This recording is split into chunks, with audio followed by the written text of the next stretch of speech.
Selamat datang dalam Renungan Malam Santapan Rohani. Terima kasih Anda telah bergabung bersama kami. Inilah saatnya untuk merenungkan kasih dan penyediaan Allah, juga kebaikan dan kekudusannya. Ambillah posisi yang nyaman, lemaskan badan Anda, dan ingatlah bahwa Allah menjaga Anda. Dialah fondasi yang teguh bagi Anda sepanjang hari ini. Dan Dia mau Anda untuk tenang dalam hadirat-Nya.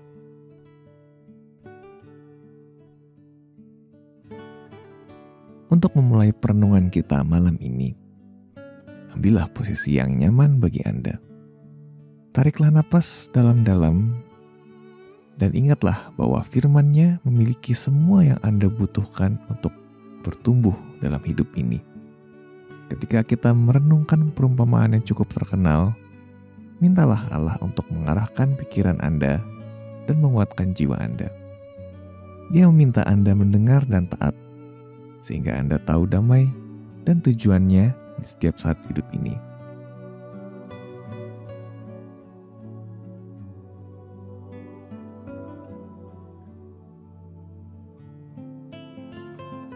Bapa Surgawi, terima kasih untuk waktu yang kudapat untuk belajar dari-Mu. Ketika aku bersiap untuk mendengar dari Roh-Mu, murnikanlah aku dari semua hiruk-pikuk dan penyesalan yang akan menghalangi karya-Mu. Engkau memiliki rencana spesifik untuk hidupku. Dan ketika aku tak mengikuti rencana dan tuntutan yang Engkau siapkan, aku tahu aku akan menderita ketika badai datang. Biarlah aku bisa memahami lagi hikmat firman-Mu yang memberi hidup.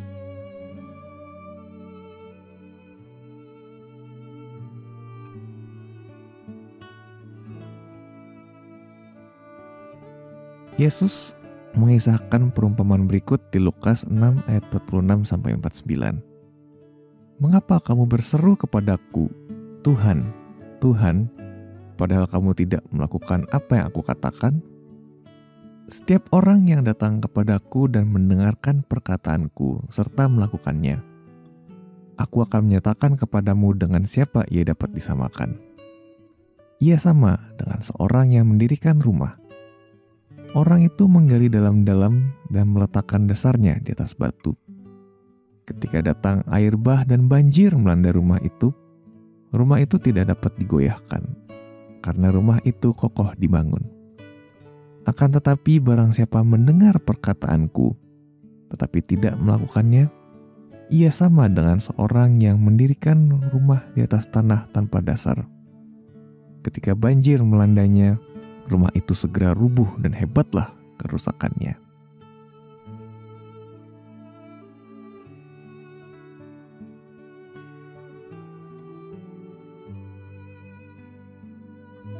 Pernahkah Anda mengunjungi tempat proyek? Awalnya, seperti tak banyak yang terjadi. Banyak gali-menggali, lalu beton dituangkan. Namun, bangunan itu harus berdiri teguh di atas fondasi yang baru saja dibuat. Letaknya rendah sekali di tanah dan kelihatannya membosankan.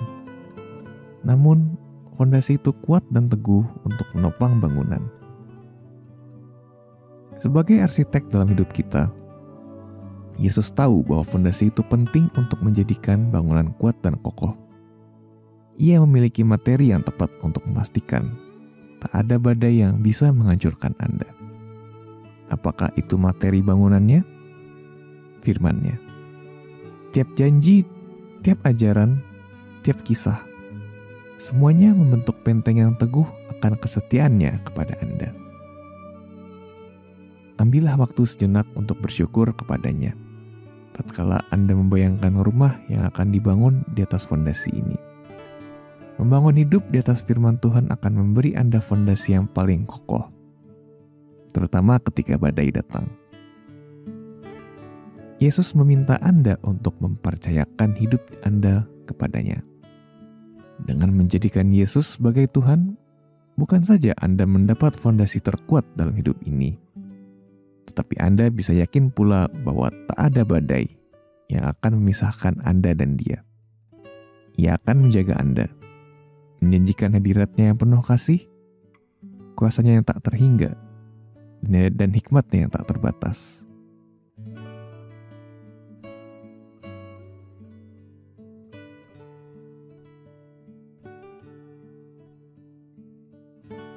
Mari kita masuk dalam doa dengan hati yang penuh kerinduan. Biarkan setiap bagian tubuh Anda rileks, mulai dari kaki hingga kepala. Allah mendengarkan dan memperhatikan Anda, anaknya. Tariklah napas yang panjang secara perlahan.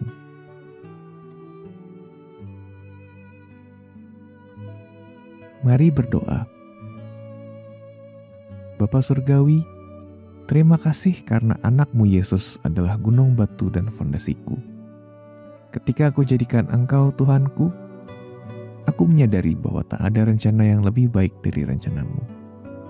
Engkau tahu tentang badai yang akan datang dan Engkau menyiapkanku dengan penuh kasih, sehingga aku dapat tinggal dalam damai yang melampaui semua pengertian, apapun juga yang terjadi. Tuhan, terima kasih karena Engkau selalu tahu yang terbaik. Terima kasih untuk gambaran dan kisah yang sederhana, tetapi indah yang menolongku untuk mengerti kebenaran-Mu. Dengan hati yang taat, kuserahkan rencana indah bagi hidupku kepadamu. Ubahkanlah aku menjadi indah lebih dari yang kupikirkan.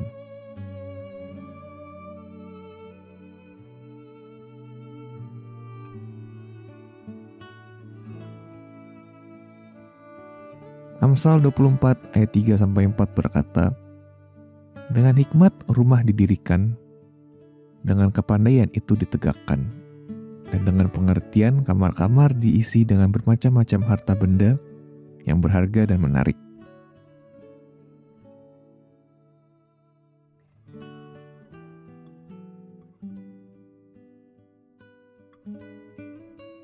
Mari menutup dengan doa. Bapa Surgawi, terima kasih untuk hikmat dan kebenaran-Mu. Aku memuji-Mu Tuhan, karena Yesus menjadi fondasiku.